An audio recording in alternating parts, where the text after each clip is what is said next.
Le fils du millionnaire s'est marié avec la femme de ménage de son manoir contre la volonté de son père. À la fin de la cérémonie, quelque chose s'est produit qui a laissé tout le monde sans voix. Jean-Luc Dufresne n'avait jamais eu d'autre choix que de suivre les traces de son père. Depuis son plus jeune âge, Charles Dufresne, son père, avait planifié chaque aspect de sa vie, des écoles prestigieuses qu'il devait fréquenter jusqu'aux cercles sociaux qu'il devait intégrer. Héritier naturel de l'empire Dufresne, Jean-Luc portait sur ses épaules le poids de cette responsabilité avec une obéissance presque mécanique. Mais derrière cette façade impeccable se cachait un homme qui aspirait à autre chose. Chaque jour, Jean-Luc naviguait entre les réunions d'affaires et les mondanités imposées par son père, incapable d'exprimer ses véritables désirs. Charles, quant à lui, était un homme d'affaires redouté, connu pour son autorité et son absence totale de compassion. Il dirigeait son empire avec une main de fer, et pour lui, tout n'était qu'une question de pouvoir et de richesse. Les émotions et les sentiments n'avaient pas leur place dans cet univers. Un après-midi, alors qu'il rentrait à la maison après une longue réunion, Jean-Luc aperçut Amélie pour la première fois. Elle travaillait dans la grande demeure familiale depuis quelques mois seulement, mais sa présence discrète avait déjà commencé à attirer l'attention du jeune héritier. Amélie, une simple femme de ménage, était tout ce que Jean-Luc n'avait jamais connu. Humble, authentique et surtout sincère. Ses gestes étaient simples, mais il y avait une douceur dans ses mouvements, une gentillesse qui illuminait même les tâches les plus banales. Jean-Luc commença à la remarquer de plus en plus souvent. Au détour d'un couloir, en passant près de la cuisine, ou encore lorsqu'elle nettoyait les salons où il se réunissait parfois avec ses collaborateurs. Ses cheveux bruns tombaient en boucles légères sur ses épaules et son sourire, bien que réservé, trahissait une profonde bienveillance. Elle saluait toujours Jean-Luc avec respect, mais jamais d'une manière servile. Un jour, alors qu'il était assis dans le grand jardin de la propriété, Amélie s'approcha avec un plateau de boissons. « Vous avez besoin de quelque chose d'autre, monsieur Jean-Luc » demanda-t-elle avec sa voix douce. Ce fut à ce moment-là que tout changea. Jean-Luc la regarda dans les yeux, et pour la première fois, il ressentit quelque chose qu'il n'avait jamais ressenti auparavant. Une connexion authentique, un lien que ni l'argent ni le pouvoir ne pouvaient expliquer. À partir de ce jour, il chercha de plus en plus à croiser Amélie. Ils commencèrent à échanger quelques mots, des banalités au début, mais rapidement, leurs conversations devinrent plus personnelles. Jean-Luc se surprit à lui parler de ses frustrations, de la pression constante qu'il subissait à cause de son père. Amélie, de son côté, lui raconta son enfance modeste dans un petit village de campagne, loin du luxe et des intrigues de la haute société. Leur relation évoluait discrètement, sans que personne ne s'en aperçoive, surtout pas Charles. Jean-Luc sentait son cœur s'ouvrir de plus en plus à Amélie, mais en même temps, il savait que cette relation ne serait jamais acceptée par son père. Charles avait toujours eu de grands projets pour Jean-Luc, et ces projets n'incluaient certainement pas une simple femme de ménage. Pour Charles, Jean-Luc devait épouser une héritière d'une famille riche, quelqu'un qui renforcerait l'empire Dufresne, pas quelqu'un qui risquerait de le fragiliser. Mais Jean-Luc, malgré son éducation stricte, sentait que ce qu'il ressentait pour Amélie était bien plus fort que les attentes de son père. Chaque moment passé avec elle était un moment de liberté, un moment où il pouvait être lui-même, sans masque ni prétention. Il commençait à rêver d'une vie différente, loin des affaires, loin des obligations, une vie où l'amour aurait plus de valeur que le pouvoir. Ce désir croissant de liberté entrait en conflit direct avec l'autorité de Charles. Jean-Luc savait que tôt ou tard, il devrait faire un choix. Et ce choix définirait non seulement son avenir, mais aussi celui de l'empire que son père avait bâti. Les jours passaient, et Jean-Luc se rendait compte que ses sentiments pour Amélie ne faisaient que grandir. À chaque échange, même les plus anodins, il se sentait de plus en plus attiré par sa simplicité et son authenticité. Contrairement aux femmes qu'il côtoyait dans les cercles mondains de Paris, Amélie ne cherchait pas à impressionner. Elle était honnête, douce, et son sourire apportait une chaleur que Jean-Luc n'avait jamais connue dans son monde de luxe et de froideur. Au départ, leur rencontre se faisait par hasard dans la vaste demeure. Un sourire échangé dans le couloir, une courte discussion lorsqu'elle apportait du café dans le bureau de Jean-Luc. Mais peu à peu, ces moments devinrent intentionnels. Jean-Luc prenait plaisir à traîner dans les endroits où il savait qu'Amélie travaillait. Un jour, il l'invita discrètement à s'asseoir avec lui dans le jardin, après ses heures de travail. Ils passèrent des heures à discuter, parlant de tout et de rien, sous les étoiles d'une douce soirée d'été. « Je n'ai jamais parlé de ces choses à personne », avoua Jean-Luc en jouant distraitement avec les pétales d'une rose. « Mon père, il me contrôle depuis toujours. Tout est planifié, même la personne que je devrais épouser. » Amélie écoutait en silence, son regard empreint de compassion. « Vous méritez d'être heureux, Jean-Luc, » murmura-t-elle. « Et ça, personne ne peut vous l'enlever. » Ces mots résonnaient en lui, et pour la première fois, Jean-Luc envisagea sérieusement de s'émanciper des attentes de son père. Amélie ne le regardait pas comme l'héritier du puissant empire Dufresne. Pour elle, il était simplement Jean-Luc, un homme avec ses failles et ses aspirations. Cette perspective le bouleversait profondément. Cependant, ils savaient tous les deux que leur relation ne serait jamais acceptée. Jean-Luc était destiné à épouser une héritière riche, une union soigneusement planifiée pour renforcer les alliances commerciales de la famille Dufresne. Quant à Amélie, elle n'était qu'une simple femme de ménage, quelqu'un d'invisible dans le monde de la haute société. Mais malgré ces différences, l'amour qu'ils partageaient grandissait chaque jour. Ils commencèrent à se retrouver en cachette, profitant de la moindre occasion pour être ensemble. Une complicité se tissa entre eux, faite de regards discrets, de moments volés et de conversations à voix basse. Amélie ne comprenait pas vraiment pourquoi Jean-Luc, un homme si influent et riche, s'intéressait à elle. Mais elle savait que ses sentiments étaient sincères. Elle-même se surprenait à attendre avec impatience leur rencontre, à rêver d'une vie différente, où elle pourrait être aux côtés de l'homme qu'elle aimait. Jean-Luc, de son côté, était déterminé à faire quelque chose qu'il n'avait jamais osé faire avant, défier son père. Mais il savait que cette décision n'était pas sans conséquences. Charles Dufresne était un homme fier et intransigeant. Il ne tolérerait jamais que son fils unique jette son avenir pour ce qu'il considérait être une simple amourette de jeunesse. Un soir, alors qu'il se promenait dans les jardins de la propriété, Jean-Luc prit la main d'Amélie. « Je t'aime », dit-il simplement, les yeux rivés dans les siens. Amélie resta sans voix, surprise par la sincérité de sa déclaration. « Jean-Luc, c'est impossible, ton père ne nous laissera jamais être ensemble », répondit-elle doucement, la voix tremblante. Mais Jean-Luc, plus que jamais résolu, lui sourit.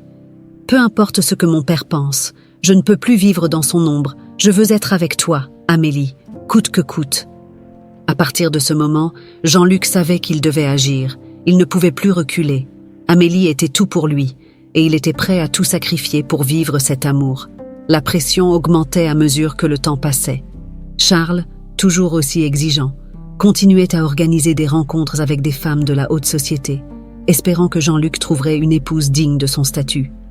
Mais Jean-Luc ne supportait plus ces mondanités superficielles. Sa place était aux côtés d'Amélie, même si cela signifiait rompre définitivement avec son père. Les journées suivantes furent remplies de tensions. Jean-Luc devait trouver le bon moment pour annoncer à son père qu'il avait choisi son propre chemin, qu'il avait choisi Amélie. Ce qui semblait autrefois impensable était désormais clair dans son esprit. Il était prêt à tout risquer pour être avec celle qu'il aimait. Le couple continuait à se voir en cachette, leurs moments partagés devenant de plus en plus précieux. Mais au fond d'eux, ils savaient que la tempête approchait.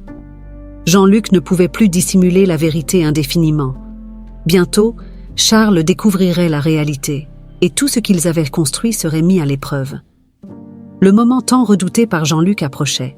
Chaque fois qu'il posait les yeux sur Amélie, il se rendait compte que continuer à cacher leur amour devenait de plus en plus insoutenable. Il ne pouvait plus vivre dans la clandestinité, et il était prêt à affronter son père. Mais comment annoncer à un homme aussi autoritaire que Charles Dufresne qu'il avait choisi l'amour plutôt que l'ambition familiale? Ce matin-là, Jean-Luc se décida enfin. Il entra dans le bureau de son père, le cœur battant, déterminé à mettre un terme à cette mascarade. Charles, assis derrière son grand bureau de chêne, levait à peine les yeux de ses documents lorsqu'il aperçut Jean-Luc entrer. « Jean-Luc, j'espère que tu es ici pour discuter de ta rencontre avec la fille Dupont la semaine prochaine.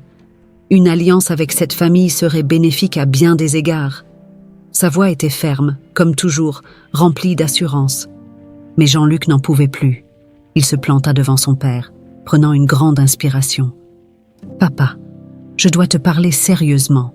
Ce n'est pas au sujet des Dupont ni de toutes ces femmes que tu veux que j'épouse. » Charles fronça les sourcils, relevant finalement la tête pour observer son fils.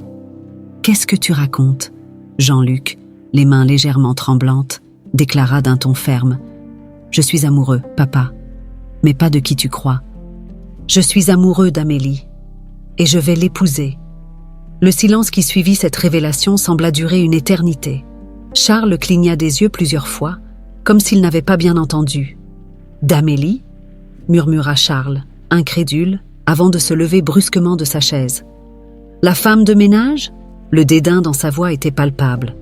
Jean-Luc resta droit, bien que son cœur battait à tout rompre. « Oui, la femme de ménage. Et elle sera ma femme, que ça te plaise ou non. » La colère monta rapidement chez Charles. « Est-ce que tu es devenu fou ?» cria-t-il, frappant du poing sur son bureau. « Tu es l'héritier des Dufresne, tu ne vas certainement pas jeter ta vie et notre empire pour une fille de rien. » Les mots de Charles transperçaient Jean-Luc, mais il ne vacilla pas. « Ce n'est pas à toi de décider qui je dois aimer, » répliqua Jean-Luc, la voix calme mais résolue. Charles le dévisagea, les yeux brûlants de rage. « Écoute-moi bien, Jean-Luc. Si tu continues sur cette voie, tu seras déshérité. Je te couperai tout.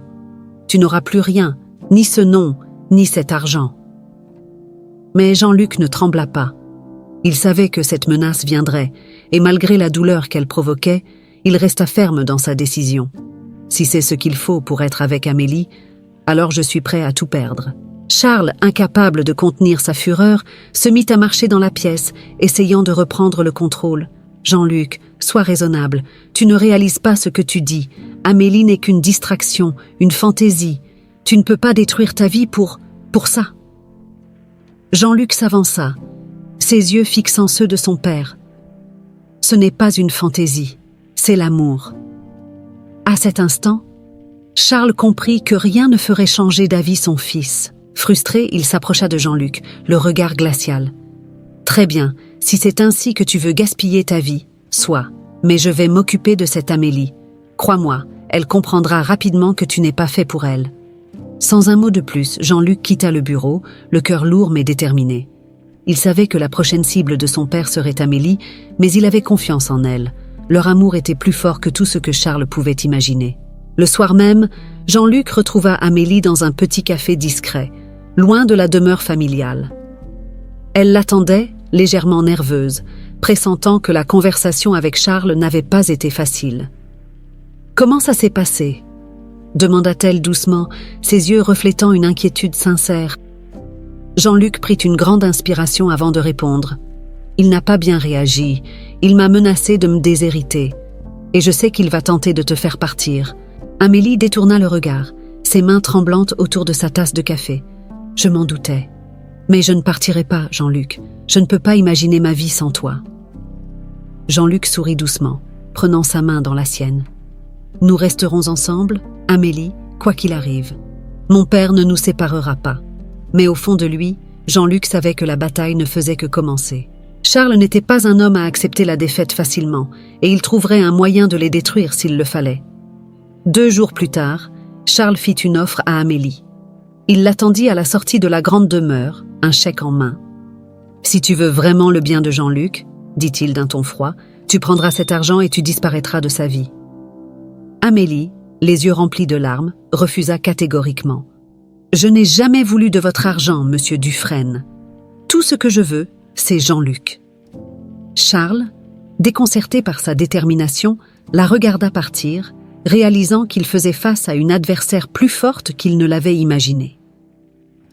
Après la confrontation avec Charles, Jean-Luc savait que leur décision d'aller de l'avant avec le mariage N était plus seulement une question d'amour, mais aussi un acte de défiance face à l'autorité paternelle.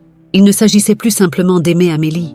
Il s'agissait de prouver à son père et au monde entier qu'il pouvait choisir sa propre voie, loin des attentes familiales. Jean-Luc et Amélie décidèrent de ne pas attendre plus longtemps.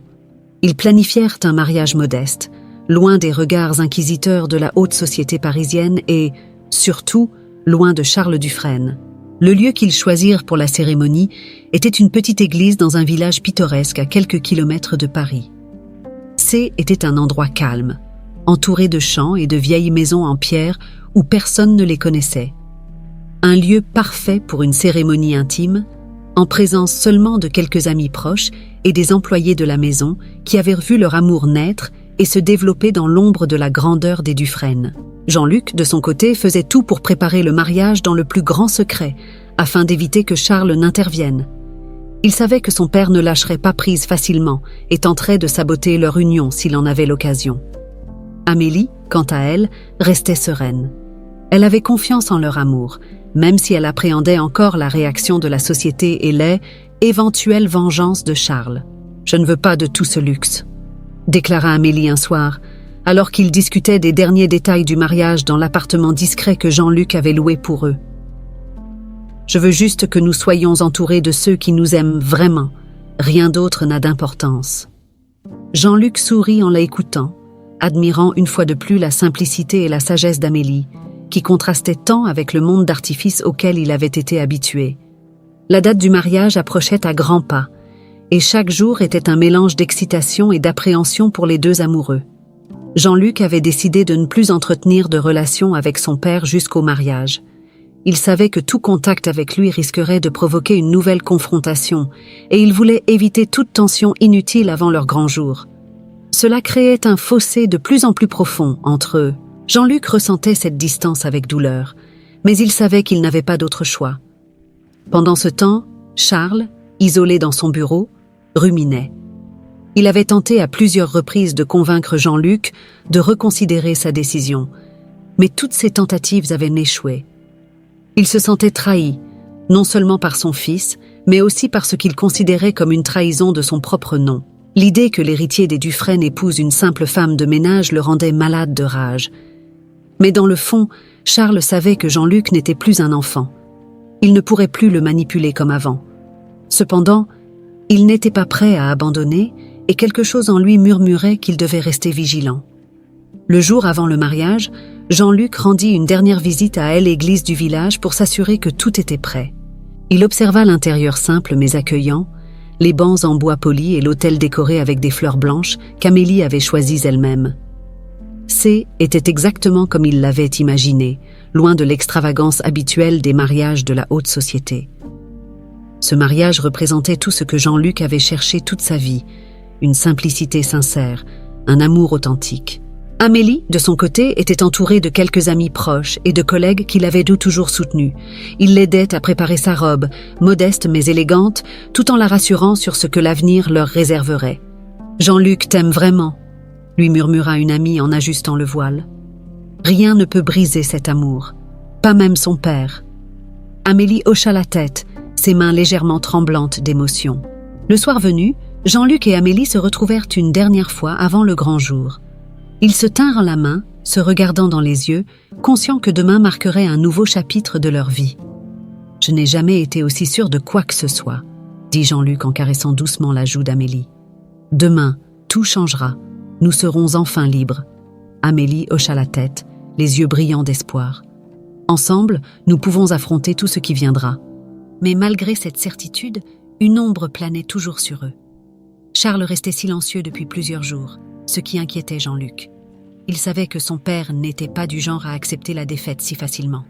Mais pour l'instant, tout ce qui comptait était que demain, il se dirait « oui », entouré de ceux qui les aimaient vraiment. Le jour tant attendu était enfin arrivé. Dès les premières lueurs de l'aube, une douce lumière dorée baignait le village paisible où Jean-Luc et Amélie allèrent se dire « oui ». L'air était frais, chargé de la promesse d'un nouveau départ, et tout semblait propice à une journée parfaite, loin du tumulte et des attentes imposées par la famille Dufresne. Amélie se préparait dans une petite chambre du presbytère, entourée de ses amis les plus proches. La robe qu'elle portait, simple mais d'une élégance naturelle, soulignait sa beauté discrète. Son sourire, bien que nerveux, illuminait son visage. Ses mains tremblaient légèrement alors qu'elle arrangeait une mèche de cheveux derrière son oreille. « Tu es magnifique », murmura l'une de ses amies en lissant délicatement le tissu de la robe. Amélie sourit timidement, encore étonnée par la tournure que sa vie avait prise en si peu de temps. Ce mariage avec Jean-Luc était bien plus qu'une union amoureuse. C'était un symbole de leur force et de leur courage face aux épreuves imposées par son père. Dans une autre pièce du village, Jean-Luc se préparait lui aussi. Il portait un costume sobre mais élégant, en accord avec la simplicité de la cérémonie. Alors qu'il ajustait son nœud papillon devant le miroir, il sentait un mélange d'excitation et de nervosité grandir en lui. Aujourd'hui marquait le début d'une nouvelle vie, libérée des chaînes imposées par son père et la société. Il pensa brièvement à Charles, qui avait été étrangement silencieux depuis leur dernière confrontation. Mais Jean-Luc balaya ses pensées sombres. Rien, pas même son père, ne gâcherait ce jour. Il était sur le point de s'unir à la femme qu'il aimait, et c'était tout ce qui comptait. Lorsque l'heure de la cérémonie approcha, les invités commencèrent à se rassembler à l'intérieur de la petite église en pierre. Des amis proches, des employés de la maison, tous étaient là pour assister à ce moment magique. L'atmosphère était intime et chaleureuse, très différente des grandes réceptions et mariages extravagants auxquels Jean-Luc avait toujours été habitué. Ici, tout était authentique, empreint d'une simplicité qui reflétait parfaitement leur amour. Amélie entra dans l'église au bras de l'une de ses amies. Son cœur battait la chamade alors qu'elle avançait lentement dans l'allée centrale. Les yeux de Jean-Luc ne quittèrent pas son visage, et il sentit une vague d'émotion l'envahir en la voyant marcher vers lui. Tout semblait si irréel, comme si le monde extérieur avait disparu, ne laissant place qu'à eux deux. Amélie lui sourit doucement, et Jean-Luc sut à cet instant qu'il faisait le bon choix. Elle était tout ce qu'il avait toujours voulu, même s'il l'avait ignorée pendant des années. L'officiant commença la cérémonie, ses paroles résonnant doucement dans l'église. Chaque mot était empreint d'amour et de sincérité, et les regards échangés entre Jean-Luc et Amélie en disaient plus que n'importe quel discours. Lorsqu'ils échangèrent leurs vœux, une émotion palpable parcourut l'assemblée. Jean-Luc prit la main d'Amélie, la serrant doucement, et lui promit de l'aimer et de la protéger, quoi qu'il arrive. Amélie, les yeux humides de larmes, répondit à son tour avec des mots simples mais chargés de sens. Pour eux, cet instant marquait la fin d'un chapitre et le début d'une nouvelle vie ensemble, envers et contre tout. Lorsque l'officiant prononça enfin les mots tant attendus, « Vous pouvez embrasser la mariée ». Jean-Luc se pencha doucement pour déposer un baiser tendre sur les lèvres d'Amélie. Les invités applaudirent, certains essuyant discrètement des larmes d'émotion. Ils avaient réussi. Contre toute attente, Jean-Luc et Amélie s'étaient unis dans une simplicité qui, pour eux, valait plus que tout l'or du monde. Après la cérémonie, les nouveaux mariés sortirent de l'église main dans la main, sous une pluie de pétales de fleurs. Dehors, la journée était encore plus belle que prévu. Le soleil brillait haut dans le ciel, comme pour bénir leur union. Jean-Luc et Amélie échangèrent un regard complice, avant de se tourner vers leurs amis et les employés de la maison qui les avaient soutenus depuis le début. Un banquet modeste avait été organisé sous les arbres du village, avec des tables décorées de façon simple mais élégante. Tout était parfait. Ils s'assirent ensemble, riant et partageant ce moment unique avec ceux qui comptaient le plus pour eux. Jean-Luc se pencha vers Amélie et lui murmura à l'oreille « Rien n'aurait pu être plus parfait ». Amélie hocha la tête, un sourire radieux aux lèvres. « Nous y sommes arrivés, malgré tout. » Mais alors qu'ils s'apprêtaient à entamer la fête, quelque chose d'inattendu se produisit.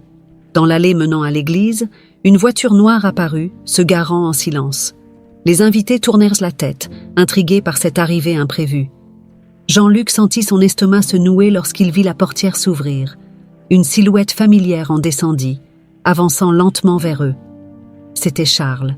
L'apparition de Charles Dufresne à l'entrée de l'église glaça instantanément l'atmosphère. Tous les regards se tournèrent vers lui, un mélange de surprise et d'inquiétude flottant dans l'air. Jean-Luc sentit son cœur s'emballer en voyant la silhouette imposante de son père avancer d'un pas lent mais déterminé. Il n'avait pas vu Charles depuis leur confrontation, et il ne s'attendait certainement pas à le voir ici, le jour de son mariage avec Amélie. Amélie, à ses côtés, sentit immédiatement la tension monter. Elle serra la main de Jean-Luc plus fort, incertaine de ce que l'arrivée de Charles signifiait. « Jean-Luc », murmura-t-elle, le regard fixé sur son beau-père. Jean-Luc resta silencieux, l'estomac noué par l'appréhension. Que venait faire son père ici, maintenant? Était-ce pour tenter une dernière fois de les séparer? Ou bien avait-il enfin accepté leur amour? Charles s'avança vers le couple, son visage impassible, ne laissant rien transparaître de ses véritables intentions. Les invités restaient silencieux, fixant la scène avec une attention mêlée de malaise. Jean-Luc se redressa, essayant de se préparer à ce qui allait suivre. Il savait que ce moment devait arriver, mais il n'avait jamais imaginé qu'il se produirait en plein milieu de son mariage. Lorsque Charles fut enfin devant eux, il jeta un regard intense à son fils, puis tourna les yeux vers Amélie. Pendant un instant, tout sembla suspendu dans le temps. Puis, d'une voix grave, il brisa le silence. « Je dois vous parler, à tous les deux. » Jean-Luc fronça les sourcils, déstabilisé par le ton étrange de son père. Ce n'était pas la voix dure et pleine d'autorité qu'il connaissait. Il y avait quelque chose de différent. Une sorte d'urgence mêlée à une émotion que Jean-Luc n'avait jamais perçue chez Charles auparavant. « Pas ici », murmura Charles, jetant un regard autour de lui, comme s'il ne voulait pas que les autres entendent. Jean-Luc, bien qu'hésitant, acquiesça d'un signe de tête. Il serra la main d'Amélie pour lui donner du courage, puis ils suivirent Charles à l'écart, vers un coin plus tranquille du jardin, loin des invités. Une fois seul, Charles se tourna vers eux, ses yeux posés sur Amélie. Jean-Luc sentit immédiatement qu'il y avait quelque chose de très sérieux. Il avait rarement vu son père dans cet état. « Je ne suis pas venu pour me battre avec vous », commença Charles, sa voix légèrement tremblante. « Je suis venu pour vous dire quelque chose d'important. » Jean-Luc échangea un regard avec Amélie, la gorge serrée. « Qu'est-ce que tu veux nous dire ?» demanda-t-il, essayant de garder un ton calme malgré l'anxiété qui montait en lui. Charles inspira profondément, comme s'il cherchait les mots justes. « Amélie !»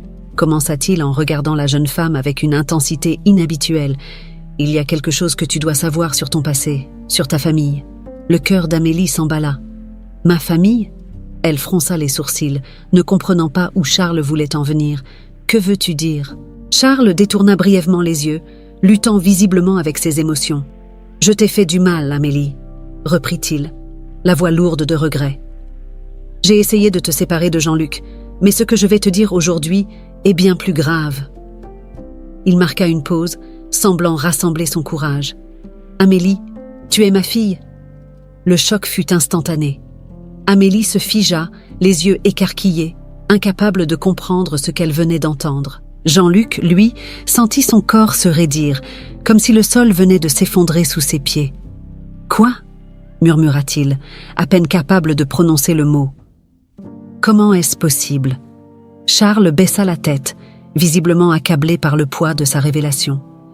« Des années avant ta naissance, Amélie, j'ai eu une relation avec une femme qui travaillait pour moi, une domestique, ta mère. Je ne savais pas qu'elle était enceinte quand elle est partie.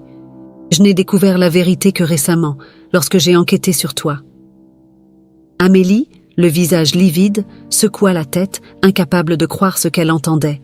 « Non, c'est impossible, » balbutia-t-elle, les larmes commençant à perler au coin de ses yeux. « Tu mens. » Charles, toujours aussi grave, leva la main pour la calmer. « Je sais que c'est difficile à entendre, mais c'est la vérité. Je suis ton père, Amélie. Et c'est pour ça que je suis venue aujourd'hui. Je ne pouvais pas te laisser te marier avec ton frère. » Le silence qui suivit cette déclaration fut assourdissant.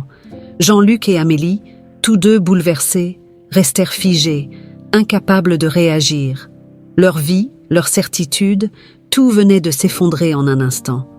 Jean-Luc serra la mâchoire, son cœur battant à tout rompre dans sa poitrine. « Tu viens de détruire nos vies, » murmura-t-il, la voix brisée par l'émotion. Charles, dévasté, ne dit rien, sachant qu'il venait de révéler une vérité qui changerait tout à jamais. L'annonce de Charles laissa Jean-Luc et Amélie sous le choc. La révélation tournait dans l'esprit de Jean-Luc comme un tourbillon incontrôlable. Comment son père, cet homme froid et calculateur, pouvait-il être le père d'Amélie? Et comment avait-il pu cacher une vérité aussi dévastatrice jusqu'à aujourd'hui? Tout ce en quoi Jean-Luc avait cru venait de s'effondrer. Amélie, quant à elle, ne parvenait pas à reprendre son souffle. L'idée même qu'elle puisse être liée à Charles Dufresne semblait impossible à accepter. Elle recula de quelques pas, portant la main à sa bouche, incapable de prononcer un mot. Les larmes coulaient silencieusement sur ses joues, alors qu'elle fixait Charles, cherchant désespérément une faille dans ses propos, un signe que tout ceci n'était qu'un terrible mensonge. « Non, c'est impossible !» réussit-elle enfin à articuler, la voix brisée. « Il doit y avoir une erreur. Je ne peux pas être ta fille. » Sa voix était pleine de désespoir, comme si elle espérait que, par une simple dénégation, la réalité puisse être réécrite. Charles, debout face à elle, paraissait plus vulnérable que jamais. Il baissa les yeux, visiblement accablé par le poids de ce qu'il venait de révéler. « Amélie, je n'ai pas voulu que les choses se passent ainsi. Je n'ai su la vérité que récemment. Mais tu dois comprendre. Je ne pouvais pas te laisser te marier avec Jean-Luc sans que tu saches. » Jean-Luc, dont le visage était devenu livide, ne pouvait pas détourner les yeux de son père. Une rage sourde montait en lui, mêlée à une douleur qu'il n'avait jamais connue. « Et quand exactement comptais-tu nous dire ça, papa ?» lança-t-il, la voix tranchante. « Oh, juste après que nous ayons prononcé nos vœux ?» Il fit un pas en avant, son regard brûlant de colère. « Tu avais des mois pour nous dire la vérité et tu attends le jour de notre mariage pour nous briser comme ça ?» Charles secoua la tête, la voix tremblante lorsqu'il répondit. « Je ne savais pas comment te le dire, Jean-Luc. J'ai eu tellement honte de ce que j'ai fait. J'ai abandonné sa mère. Je l'ai laissée partir sans savoir qu'elle était enceinte. Et quand j'ai découvert qu'Amélie était ma fille, j'ai été submergée par la culpabilité. » Amélie, toujours sous le choc, croisa les bras autour de son corps comme pour se protéger. Elle se tourna vers Jean-Luc, le regard perdu. « Que faisons-nous maintenant ?» murmura-t-elle, ses yeux remplis de larmes. La question suspendue dans l'air était plus lourde que jamais. Comment pouvaient-ils continuer, sachant qu'ils étaient, selon Charles, frères et sœurs? Jean-Luc secoua la tête, incapable de répondre. La colère qu'il ressentait contre son père se mélangeait à une tristesse dévastatrice. Tout ce qu'il avait construit avec Amélie semblait s'être écroulé en un instant. Il avait voulu échapper au contrôle de son père, mais il se retrouvait à présent piégé dans un cauchemar familial dont il ne voyait aucune issue. « Ce mariage, » commença Amélie, sa voix vacillant, « ce mariage n'aurait jamais dû avoir lieu. » Ces mots étaient remplis de douleur et Jean-Luc sentit son cœur se briser un peu plus en les entendant. Amélie, la femme qu'il aimait plus que tout, était en train de lui échapper, non pas à cause de leur choix, mais à cause des erreurs du passé. « Non, Amélie, » dit Jean-Luc, sa voix élevant malgré la boule qui se formait dans sa gorge. « Ne dis pas ça. Nous ne pouvions pas savoir. Ce que nous avons ressenti est réel. Tu le sais. » Amélie secoua la tête, les larmes inondant ses joues. « Mais tout ça est faux maintenant, Jean-Luc. Comment pouvons-nous continuer, sachant que nous sommes liés par le sang ?» Charles, sentant l'ampleur du désespoir de ses enfants, tenta de s'approcher d'eux, mais Jean-Luc le repoussa violemment du regard. « Reste loin de nous, » cracha-t-il, la voix pleine de rancœur. « Là, tu as fait assez de dégâts. » Charles recula, le visage empreint de remords, mais il n'ajouta rien. Il savait que ses paroles ne pouvaient réparer ce qu'il avait détruit. Les minutes passèrent dans un silence pesant, et finalement, Amélie s'écarta, incapable de supporter la tension. « J'ai besoin d'être seule. » murmura-t-elle, avant de s'éloigner d'un pas vacillant, ses talons claquant doucement sur le sol. Jean-Luc la regarda partir, le cœur en miettes. Il voulait la retenir, mais il savait que ce qu'ils venèrent de découvrir demandait du temps à accepter, s'il y avait quelque chose à accepter. Jean-Luc se tourna à nouveau vers son père, mais cette fois, il ne ressentait plus que de la fatigue. Une fatigue profonde qui semblait avoir consumé toute sa colère. « Je ne sais même plus qui tu es », murmura-t-il à Charles, avant de tourner les talons et de suivre Amélie, espérant, sans grande conviction, que ce n'était pas la fin pour eux deux.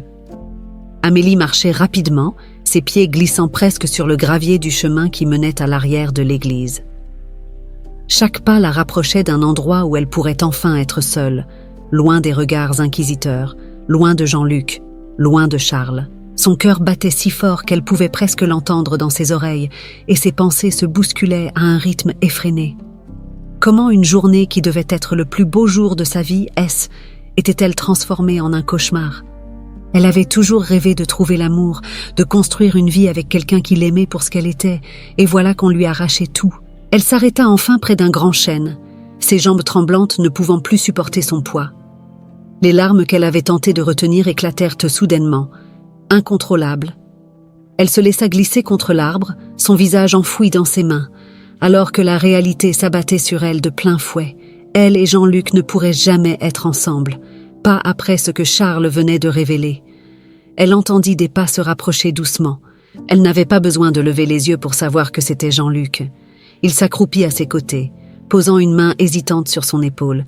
« Amélie !» Sa voix était remplie d'une douleur qui reflétait la sienne. « Je suis tellement désolée. » Mais ces mots, aussi sincères soient-ils, ne pouvaient réparer ce qui était brisé. Amélie se dégagea doucement, sans même le regarder. « Jean-Luc, il faut que tu comprennes. » Sa voix tremblait, à la fois de chagrin et de résignation. « Ce que nous avons vécu, tout ce que nous avons construit, c'est terminé. » Ces mots lui déchiraient le cœur autant qu'ils déchiraient celui de Jean-Luc, mais elle savait qu'il fallait qu'elle les dise. Était la seule manière de donner un sens à cette folie. « Nous ne pouvons pas continuer comme ça. » Jean-Luc secoua la tête, refusant d'accepter ce qu'il entendait. « Non, Amélie, ce n'est pas terminé. Ce que nous avons ressenti, ce que nous ressentons, ce n'est pas faux. C'est Charles qui nous a menti. Mais toi et moi, ce que nous avons, c'est réel. » Il tenta de croiser son regard, mais Amélie détourna la tête, ne pouvant supporter l'intensité de ses yeux remplis d'espoir. « Jean-Luc, arrête !» murmura-t-elle, la voix brisée. « Arrête de te battre pour quelque chose qui n'existe plus. Nous sommes frères et sœurs. Tu comprends ce que ça signifie ?» Elle se redressa, essuyant rapidement les larmes qui continuaient de couler. « Nous avons vécu une illusion, et maintenant, il faut affronter la vérité. » Jean-Luc resta silencieux un instant, ses pensées tourbillonnant, cherchant désespérément une issue à ce cauchemar. « Peut-être qu'il y a une autre explication, » dit-il enfin, s'accrochant à la dernière lueur d'espoir. « Peut-être qu'il y a eu une erreur. Nous devons enquêter. Nous devons savoir si ce que Charles dit est vrai. » Amélie se leva, secouant la tête. « Et si ce n'est pas une erreur ?» demanda-t-elle, la voix chargée d'amertume. « Et si c'est la vérité, Jean-Luc ? Est-ce que tu penses vraiment que nous pouvons continuer à vivre comme si de rien n'était ?» Elle planta son regard dans le sien, ses yeux brillants d'un mélange de tristesse et de désespoir. « Nous devons accepter que c'est fini. Nous devons nous séparer. » Ces derniers mots semblèrent percer le cœur de Jean-Luc.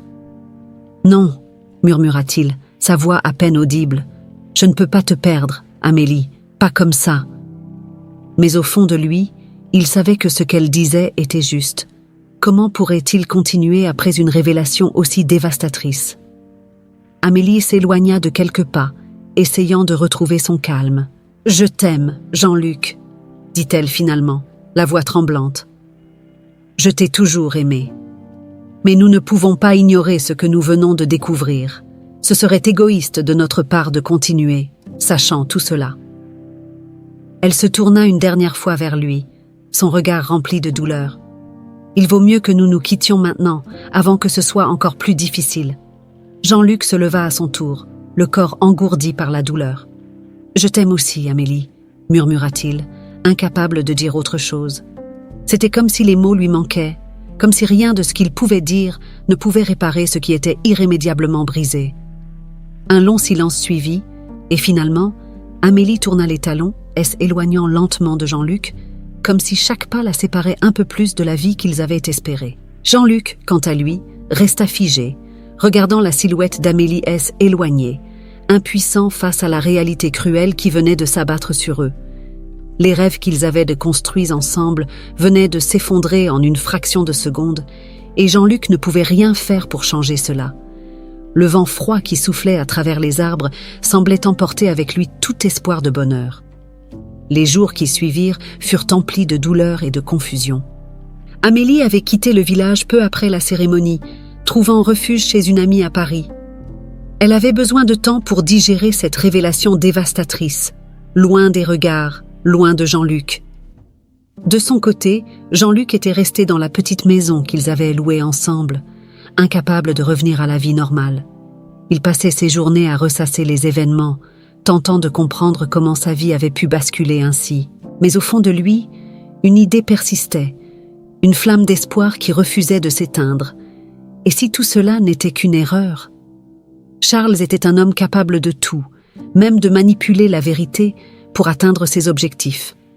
Jean-Luc savait qu'il ne pourrait jamais tourner la page tant qu'il n'aurait pas découvert toute la vérité sur Amélie et sur cette prétendue fraternité qui les liait. C'est alors qu'il prit la décision de mener sa propre enquête. Il contacta un détective privé, un homme de confiance avec qui il avait déjà travaillé par le passé pour régler des affaires familiales.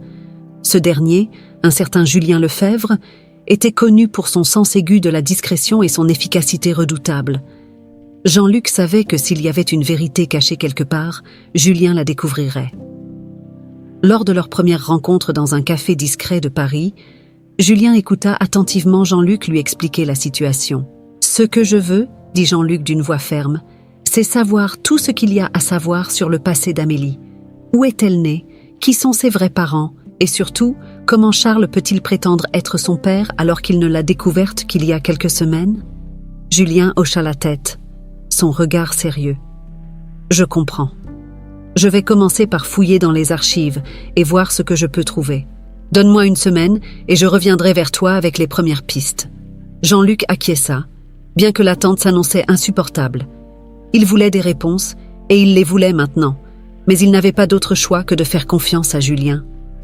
Pendant ce temps, il tentait tant bien que mal de reprendre contact avec Amélie.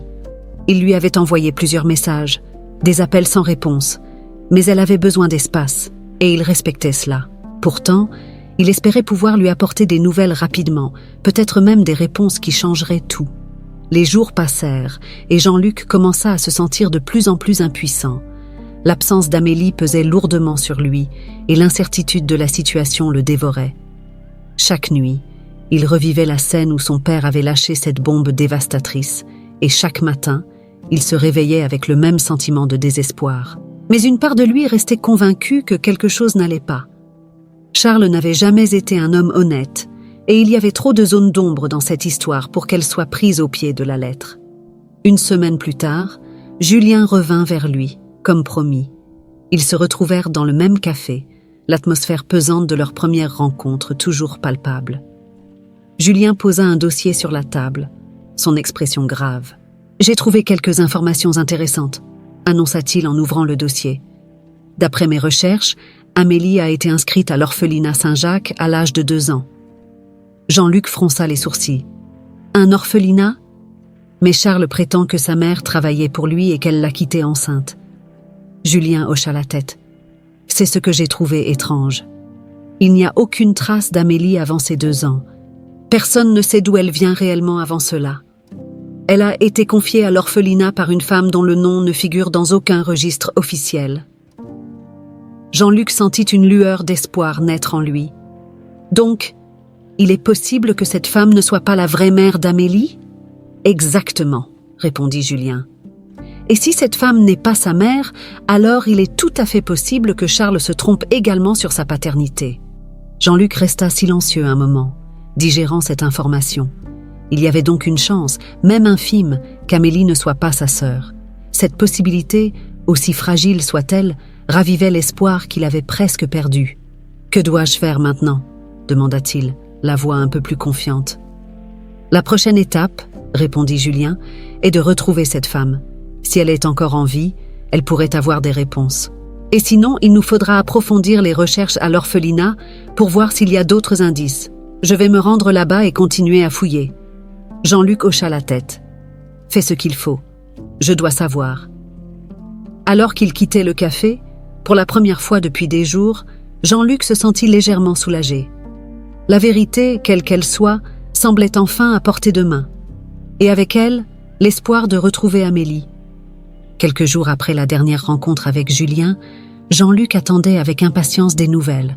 Chaque fois que son téléphone vibrait, il espérait que ce soit le détective avec une avancée significative. Les nuits étaient de plus en plus longues et solitaires sans Amélie, mais l'idée qu'il puisse se retrouver grâce à la vérité sur son passé lui permettait de tenir bon. Un matin, alors qu'il sirotait son café dans un petit bistrot parisien, son téléphone sonna enfin. « Julien ?» Jean-Luc décrocha immédiatement. « J'ai des nouvelles », annonça le détective. « Tu devrais me rejoindre au bureau, c'est important. » Jean-Luc ne perdit pas une seconde. Il monta dans un taxi et, quelques minutes plus tard, franchissait déjà la porte du bureau de Julien, le cœur battant à tout rompre. Assis derrière son bureau, Le détective feuilletait calmement un dossier, son expression neutre. Il releva les yeux vers Jean-Luc. « J'ai découvert quelque chose d'essentiel. » Jean-Luc s'assit, incapable de cacher son anxiété. « Qu'as-tu trouvé ?» demanda-t-il, les poings serrés sur ses genoux. Julien posa le dossier sur la table et se pencha en avant. « Mais je me suis rendu à l'orphelinat et j'ai trouvé des informations qui confirment que la femme qui a confié Amélie à l'institution N n'était pas sa mère biologique. Il y a de fortes chances qu'elle ait adopté Amélie après sa naissance ou qu'elle l'ait simplement recueillie. » Jean-Luc fronça les sourcils. « Adopté ? Mais cela veut dire que... » « Cela signifie qu'il est très probable que Charles ne soit pas son père biologique, » coupa Julien. « Il a peut-être eu une relation avec cette femme, mais Amélie n'est pas le fruit de cette union. » Jean-Luc resta silencieux un moment, assimilant cette nouvelle. L'idée qu'Amélie ne soit pas la fille de Charles lui donnait un espoir énorme. « Est-ce que tu es sûr de ça ?» demanda-t-il avec précaution. « Aussi sûr que possible, » répondit Julien en désignant les documents devant lui. Il y a des incohérences dans les dates et dans les témoignages. De plus, la femme qui a déposé Amélie à l'orphelinat n'a laissé aucune trace de son identité réelle. C'est comme si elle avait tout fait pour cacher son passé. Jean-Luc passa une main dans ses cheveux, l'esprit en ébullition. Mais si Amélie n'est pas la fille de Charles, alors qui est-elle vraiment ? Julien haussa les épaules. C'est encore un mystère. Mais ce que nous savons avec certitude, c'est qu'elle n'a aucun lien de sang avec la famille Dufresne. Vous n'êtes pas frères et sœurs. Ces mots résonnèrent dans l'esprit de Jean-Luc comme une libération. Pendant des jours, il avait porté le poids de cette révélation, croyant qu'il était lié à Amélie par un lien impossible. Mais maintenant, tout semblait plus clair. Il n'était ni pas lié par le sang, et cela changeait tout. « Il me reste encore des choses à découvrir », ajouta Julien. « Je pense que la véritable mère d'Amélie pourrait encore être retrouvée si nous creusons plus loin. Mais pour l'instant, tu peux être sûr d'une chose. Amélie n'est pas la fille de Charles. » Jean-Luc se leva d'un bond, l'adrénaline parcourant tout son corps. « Merci, Julien. Je ne sais pas comment te remercier. » Il serra la main du détective avec une reconnaissance profonde avant de quitter précipitamment le bureau. Son premier réflexe fut de composer le numéro d'Amélie. Après plusieurs sonneries, il tomba sur sa messagerie. Déçu mais déterminé, il lui laissa un message. « Amélie, c'est Jean-Luc. J'ai des nouvelles. Des bonnes nouvelles.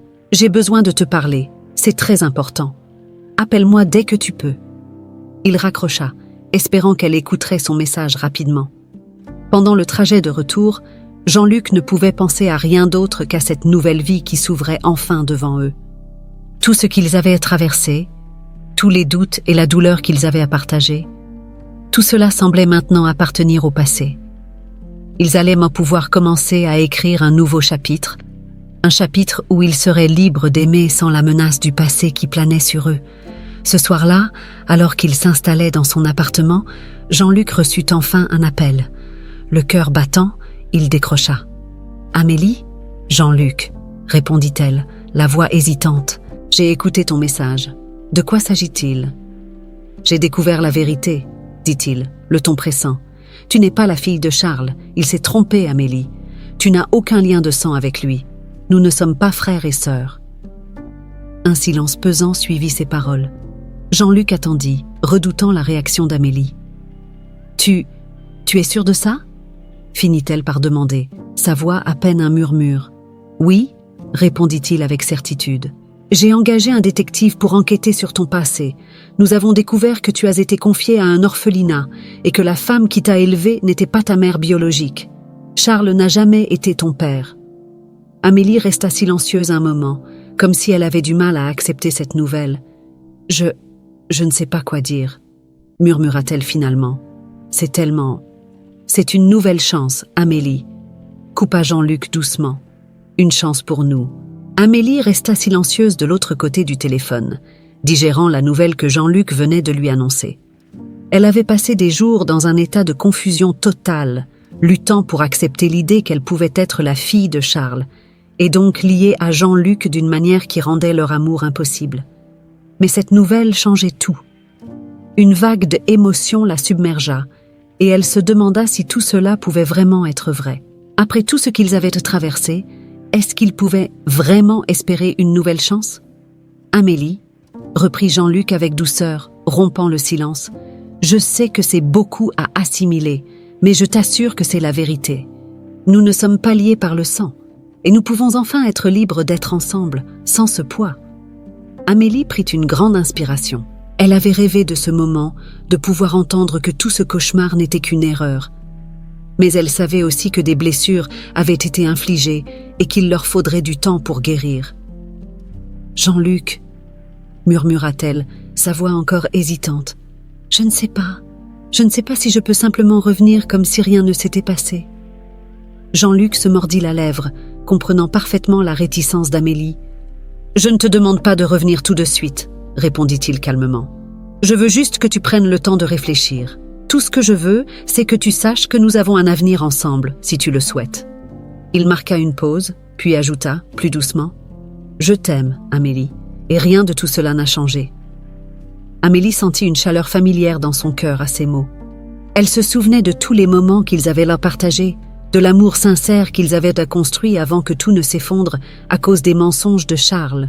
« Moi aussi je t'aime, Jean-Luc », finit-elle par dire, la voix tremblante. « Mais tout cela est encore si confus dans ma tête. J'ai besoin de temps. »« Prends tout le temps qu'il te faut, » dit Jean-Luc avec tendresse. « Je serai là, quand tu seras prête. » Ils raccrochèrent après cet échange, et bien que Jean-Luc n'ait pas encore retrouvé Amélie physiquement, il se sentait plus léger. Elle savait maintenant la vérité, et était tout ce qui importait. Il avait enfin l'espoir que tout ce qu'ils avaient construit pourrait être réparé. Les jours passèrent, et Jean-Luc attendait patiemment. Il continuait à gérer ses affaires, mais son esprit était constamment occupé par Amélie. Chaque jour sans nouvelles lui semblait interminable, mais il savait qu'il devait lui laisser l'espace nécessaire. Il passait également du temps avec Julien, cherchant toujours à approfondir les recherches sur la véritable identité de la mère d'Amélie. Même s'il n'avait plus de doute sur le fait qu'Amélie N n'était pas la fille de Charles, il voulait lui offrir des réponses claires sur ses origines. Une semaine plus tard, alors qu'il se rendait à une réunion, Jean-Luc reçut un message d'Amélie. Il ouvrit son téléphone avec appréhension, son cœur battant à tout rompre. Le message était simple mais lourd de sens. « Peut-on se voir ? J'aimerais qu'on parle. » Jean-Luc répondit immédiatement, proposant de la retrouver dans un parc près de chez elle. Quelques heures plus tard, il était assis sur un banc, scrutant les alentours avec impatience. Lorsqu'il aperçut Amélie marcher vers lui, son cœur s'emballa. Elle portait un manteau léger, ses cheveux ondulant doucement sous la brise. Son visage, bien que marqué par la fatigue des derniers jours, rayonnait toujours de cette douceur qui l'avait séduit dès le début. Amélie s'assit à ses côtés, et pendant un instant, aucun des deux ne parla. Le silence était confortable, mais aussi chargé d'émotions. Finalement, ce fut Amélie qui prit la parole. « J'ai beaucoup réfléchi, » dit-elle doucement, « à tout ce qui s'est passé, à ce que nous avons traversé, et à ce que tu m'as dit. » Jean-Luc la regarda, attendant qu'elle continue, ne voulant pas la brusquer. « J'ai réalisé que malgré tout ce que nous avons découvert, » poursuivit-elle, « mon amour pour toi n'a pas changé. Il a été mis à l'épreuve, oui, mais il est toujours là, aussi fort qu'avant. » Elle tourna enfin les yeux vers lui, et Jean-Luc vit dans son regard la même détermination qu'il avait attirée en elle depuis le premier jour. « Je veux qu'on recommence, » dit-elle avec sincérité. « Je veux que nous ayons une nouvelle chance, sans les mensonges, sans le poids du passé. » Un sourire de soulagement apparut sur le visage de Jean-Luc.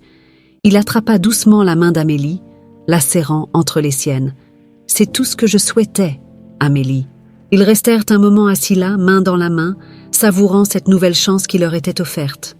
Ensemble, ils savaient qu'ils pourraient en surmonter n'importe quel obstacle. Et cette fois-ci, rien ni personne ne pourrait les séparer. Après leur réconciliation émotive dans le parc, Jean-Luc et Amélie décidèrent de prendre les choses à leur rythme. Ils savaient que pour construire une relation solide et durable, il leur faudrait aborder cette nouvelle phase de leur vie avec prudence, en prenant le temps de se réapproprier leur amour.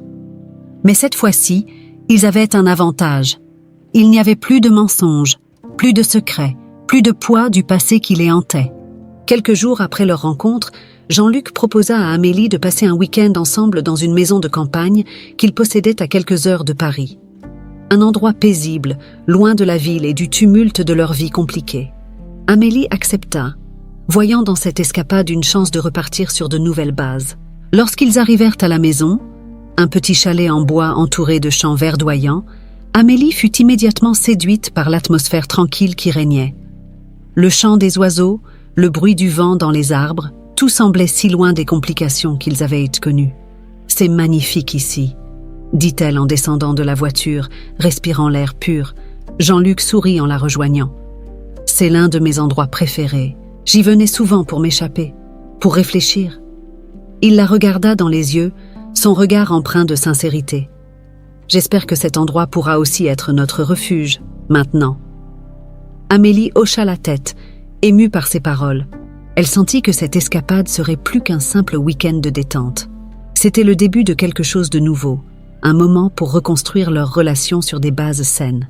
Alors qu'ils entrèrent dans la maison, Jean-Luc s'arrêta et se tourna vers elle. « J'ai fait des erreurs, » dit-il doucement. « J'aurais dû être plus honnête avec toi depuis le début. Au lieu de cacher mes sentiments et de laisser mon père avoir autant d'emprise sur moi, je le regrette. » Amélie s'approcha de lui et posa une main rassurante sur son bras.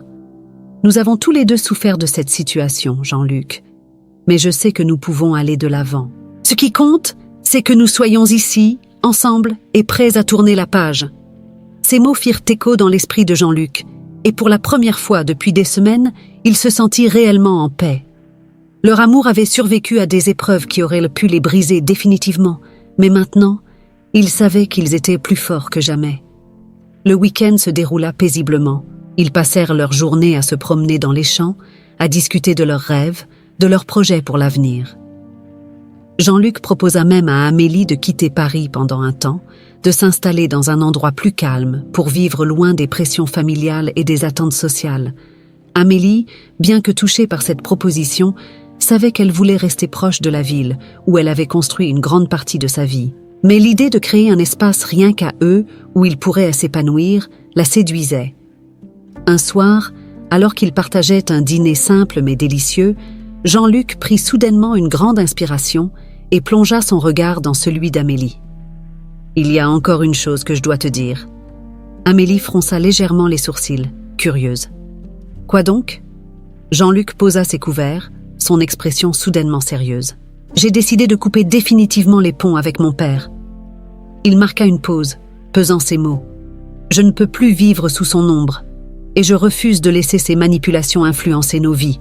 Il m'a trop menti, et il a failli détruire la seule chose qui compte vraiment pour moi, toi. » Amélie le regarda, partagée entre l'émotion et l'inquiétude.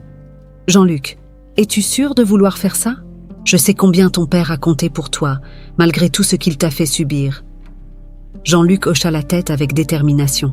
« J'ai réfléchi à tout ça, et je suis certain. Je veux construire une vie qui soit la nôtre, sans ses intrigues et ses mensonges.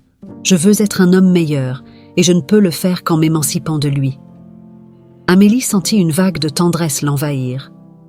Elle savait combien cette décision devait être difficile pour Jean-Luc, mais elle comprenait aussi à quel point il avait besoin de cette coupure pour enfin être libre. « Je te soutiendrai, quoi que tu décides, » répondit-elle doucement.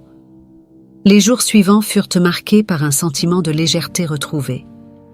Amélie et Jean-Luc, loin des drames familiaux, se redécouvrirent et consolidèrent leur relation sur des bases solides. Ensemble, ils firent des plans pour l'avenir, non pas en fuyant les problèmes, mais en les affrontant avec maturité et amour.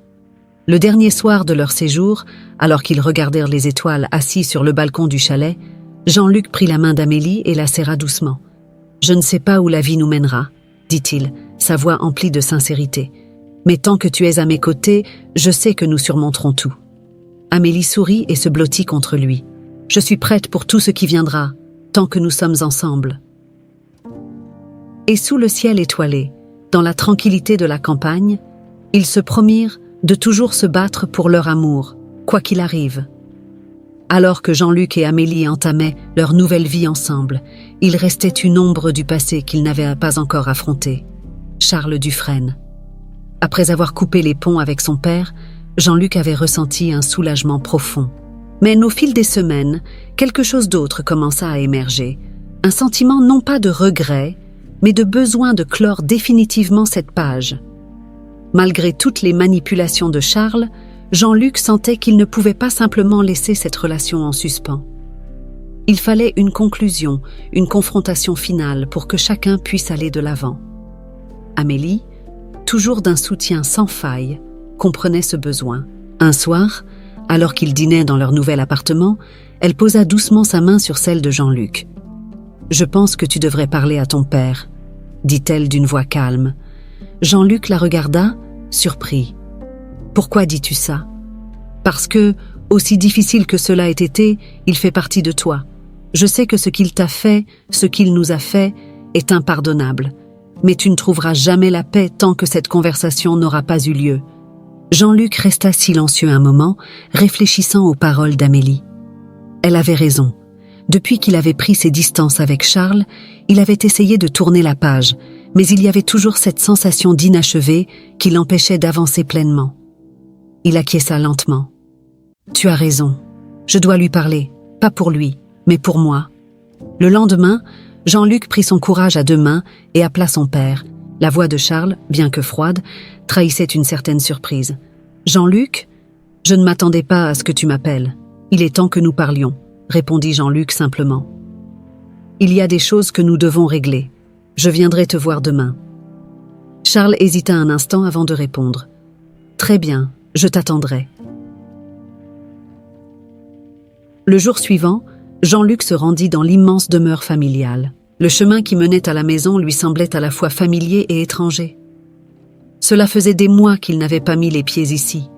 Et pourtant, chaque pierre, chaque arbre semblait porter le poids des années passées sous l'ombre de son père. En entrant dans le grand hall, il ressentit une étrange nostalgie, mêlée d'amertume. Charles l'attendait dans le salon, assis dans un fauteuil en cuir près de la cheminée. Il se leva en voyant Jean-Luc entrer, mais il ne fit aucun geste pour l'accueillir. Leur relation, autrefois fondée sur la dominance et l'obéissance, était maintenant marquée par une distance glaciale. Jean-Luc s'avança, gardant son calme. « Je ne suis pas ici pour me disputer, » dit-il en s'asseyant en face de Charles. « Je suis ici pour comprendre pourquoi tu as fait tout ça. » Charles resta silencieux un moment, fixant les flammes dans la cheminée. Lorsqu'il parla enfin, sa voix était plus grave qu'à l'accoutumée. « Tout ce que j'ai fait, je l'ai fait pour toi, Jean-Luc, pour protéger notre nom, notre empire. » Il tourna enfin la tête vers son fils. « Peut-être que j'ai mal agi, mais dans mon esprit, tout ce que j'ai fait était pour t'assurer un avenir digne de ce que j'ai bâti. » Jean-Luc hocha la tête, mais son regard restait froid. « Mais à quel prix ? Tu m'as manipulé, tu as détruit la vie d'Amélie avec tes mensonges, et tu as presque détruit la mienne. » Charles soupira, son regard se perdant à nouveau dans les flammes. « Je le sais, et je regrette certaines choses, mais le pouvoir, Jean-Luc, ça change les hommes. J'ai fait des erreurs, et je comprends que tu m'en veuilles. Mais il est trop tard pour revenir en arrière. » Jean-Luc secoua la tête. « Non, il n'est pas trop tard.